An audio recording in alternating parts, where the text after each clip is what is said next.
জোয়ার কেন আসে বৃদ্ধ মাঝি অবা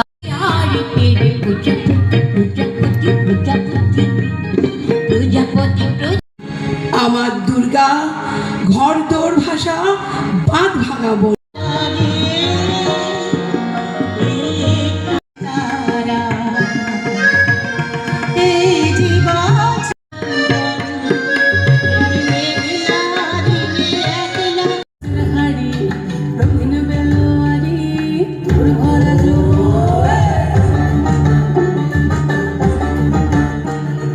আজও নেই সুবোধ সরকার কথা বলেছিল, ফিস ফিস করে বলেছিল, যাতে কেউ শুনতে না পায়।